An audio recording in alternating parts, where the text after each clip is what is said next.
Hello, all in every single one of you. I am Deville here back on my channel, and I am here to let you know that I have survived my spring 2024 semester. It's been a challenge, honestly, in not particularly because of the classes themselves, but the accumulation of said classes. And I've had, 14 credit hours before, 15 credit hours before, but 16 credit hours, that is definitely the straw that broke my back multiple times. And I am happy to say that I have somehow surpassed it with a more than acceptable grade, at least to myself. And I do want to cover that, but I also want to say this isn't like the typical type of update video where I say like, oh, I'm going to do these things, then go into the abyss and then like do so over again. This is more of like touching base with my community and tell you what's going on in my life. This is to let you guys know what I've been doing aside from the things that I said I was going to do. And just to run over my classes real quick, I had a business class. Let me see. I had a business class, essentially an HTML class or a web development class. I've had a 3D, an introduction to 3D modeling and animation class, a history of gaming class, believe it or not, and also I guess what I would call, to dumb it down, basically like an art history class. Like the class itself is called Seeing Sideways, but we'll get there when we get there. To discuss over them briefly, like my entrepreneurship class, my business class, I didn't learn that much from it. I understand that I didn't understand it, and that helps me understand it more, if that makes sense. But I do have the material to like research it, to like go through it over again, and so that is something I plan to do. I can't remember them all off the top of my head, but I have amassed a lot of notes on it. So again, I haven't done much with that. And information infrastructure, so I've already learned HTML before in I think it was 2 semesters. Yeah, it was 2 semesters ago, so like a year and a half ago, where I had my first HTML class. And I've already done web development with HTML, the code itself, and CSS, like the style sheet, the cascading style sheet. And it's basically just what you put on a web page versus how it looks. And in this web class, I also learned how to introduce JavaScript into that mix. So now I'm able to develop web pages through HTML, CSS, and JavaScript. So that's pretty nice. That's definitely going to come in handy in the near future, if I'm being completely honest. Introduction to 3D. This is the class I was definitely looking the most forward to, not because I thought I would have the most fun in it, but because I wanted to go over that material the most, because I dabbled with Blender. I bought a Blender course on, I forgot the name, but it was one of the bundles that was on Humble Bundle for a while now. And so like I have dabbled with Blender, and I've gotten pretty good at it to where like I did share some like elementary work, so to speak, but this I definitely stepped up. It's still like like beginner work, but it's definitely like a step up from what I was doing before, by myself. And we also used Maya too, so I also understand like the difference between Blender and Maya. And I guess the basic way I would say it is like ultimately you can do whatever you want with either, but Maya is a bit more efficient, so to speak. But yeah, that's about it.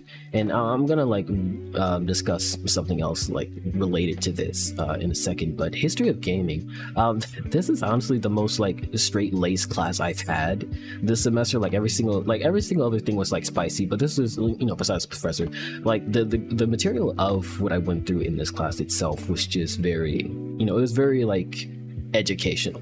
Like it was a very actual, this is the history of gaming class where I had to study and do stuff like that, and I appreciated that, and I did have fun with it because it was the first history class where I've actually been interested in something beyond like it directly influenced my life, like beyond politics, beyond social studies or American history, etc., etc. But like I basically learned a lot of history that like led up to where we are today in terms of the gaming industry, and that was interesting. But then seeing sideways, this class didn't really change my life, or not in like a philosophical sense, but in like in a mental sense, right? In a psychological sense. Like I've always known about like propaganda and like the political intrigue and stuff like that, and being able to digest the art and the meaning from the artist, right? But I would not have imagined that what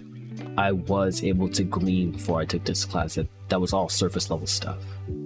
And essentially it is in our class. I can't really show anything particularly, but it is in our class. I have made like a couple of like 2D illustrations, a couple of 3D illustrations. For my last assignment, this is very interesting because for my last assignment, it was whatever you want to do, you know, you can do it. And I just had to do a 2D animation. And like the most I've done for 2D animation was to bear witness me, if I'm being completely honest with you. And then after doing the bear witness me, before it even blew up, but after doing that meme, I had like this, I created like a loading screen for my stream, like using the same principle. Basically getting a whole bunch of pictures and sprites and putting them in Sony Vegas 18.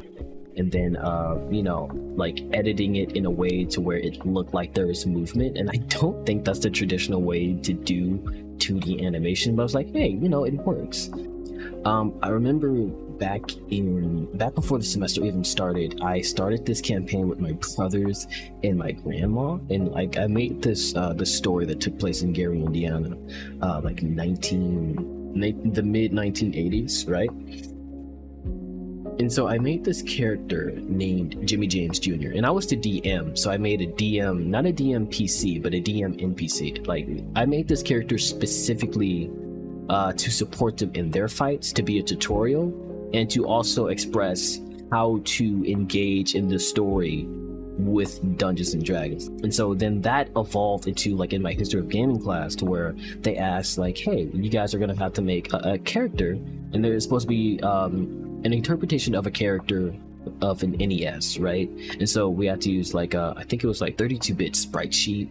Sprite sheet is that the word? The pixels had to be 32 by 32, and it was limited to 5 colors. And so okay, so yeah, I can do something like that. And so I was able to take the blue mage sprite from the original Final Fantasy and then edit that. And then my professor was like, okay, this is a little too close. Can you like change it a bit? I'm like, okay, so I changed it a bit. And then I think I was also thinking of Unsighted, this indie game that came out not too long ago, and it had really dark shadows. And it was the first time I've seen that outside of like manga and comic books, especially Marvel comics, where they have like a whole bunch of dark shadows. Like, yeah, I can do that. And so I was very surprised of the result of it, to where it had this, like, it was definitely 8-bit, but because of how shadowy it was, it looked like there was a lot more detail compared to like something like Mega Man. And you know, like I was very amazed at it. And so I only made like 2 or 3 sprites of it, and then I made like a little walking animation for that class as extra credit. And I thought that was the extent of my ability for that. And in my Seeing Sideways class for that last assignment, I was just thinking, you know, it would be really cool if I was able to make a 2D animation of my character from Dungeons and Dragons. And then like I thought about it, like, wait, I made a whole bunch of sprites for this character that I wasn't able to use because the professor dumbed down the assignment. So this wouldn't be self-plagiarizing if I use those sprites. And all I gotta do is just add this and that and this. And it's like, yeah, I mean, yeah, but then I would have to like make the effects for it, and then da-da-da-da-da. I'm like, I can't do that. And I started like, wait, no, that sounds pretty simple. All I gotta do is just that, and this. Like, okay, but it might take too long. And then I remember the bear witness meme, and then I remember me making the loading screen for my stream. I was like, actually. And so I labored myself for 7 days straight trying to get that assignment due in time, and I think I missed it by like, actually probably like an hour and a half. Yeah, I missed the deadline by like an hour and a half, so like my grade was like subtracted from that. And I'm not too mad about it. But like, it's just crazy that like, it's nice to be able to have the power to do, right? You know, when you just really want to do something, but like you never are able to do it for some reason or other. Like you don't have the motivation, you don't have the energy. And you know, it took me a long while to come from out of that place, and it's been great, but I didn't think I'll be able to level up from that again so soon. Along with having the ability to make 3D animations and the ability to make 2D pixel animations, I thought I would be able to do that eventually. Like, emphasis on that word, but not it. I'm proud to express that in very simple terms. I'm both proud and impressed with myself and how I handled this semester, essentially. I do have to set a lot of things up, not just for, well, I have to rearrange a lot of stuff on YouTube, but for my Twitch channel. I need to organize a lot of my channel. And so I'm not going to do anything immediate on either besides Salt and Sanctuary. I'm going to be doing that like literally the moment I get off recording this, or get done recording, putting this video together. But other than that, I'm going to spend my time getting things situated. That's what I'm going to focus on for like the next week and a half. And I should be able to stream something. I'm probably going to stream earlier, but I should be able to stream at least within 2 weeks, by the longest, right? If I don't finish what I said I was going to finish by then I'm just going to force myself to stream. I do miss this, for being honest, because holy crap, I was struggling. Do you guys understand that, like, way back in, what was it, 2017, where Persona 5 came out, and like Joker just makes like 5 lock picks? It's like, all right, I'm done. I'm checking out. That's all my energy, that's all my spoons, no more, I can't do it. Like, bro, come on, we gotta go to Mementos. You just made 5 lock picks and that's it? You're turning in? Oh, you did laundry, that's too much for you. Come on, bro. I understand now, because my professors have been making me feel like a Persona protagonist, and it's not okay. Because like I haven't had enough time for like making content, because my workflow requires that I have a minimum amount of time. Like, if I can't work on something for at least 3 hours, then it's hard for me to get into it, right? Because that's when my brain starts to pick up, when I'm doing like creative work. Like, I need to be working on it for a long time to do that.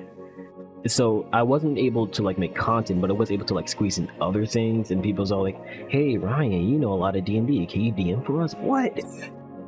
Like, hey Ryan, you know a lot about Baldur's Gate 3, could you host a game for us? What? And then, you know, work, I'm very surprised I was able to maintain work, 16 credit hours, and like at minimum 15 hours of work, and maximum around like 23. And my cat's like bugging me. Like, I'm very surprised I was able to keep that up. I'm very surprised I was able to juggle a lot of things at once these past couple of months. I've been neglecting my family. They've all been missing me. I feel genuinely terrible. But I know they understand, and I appreciate that too. So I am in like this is the calm after the storm, because I am never doing that again. That's about everything I wanted to say. I've been recording for 22 minutes, but hopefully this is at maximum 12 minutes. But I'll see you guys in the next one, and that won't be too long. But until then, you guys have a good one. And as usual, wait, is that how it goes? You guys have a good one. And until then, as usual, peace.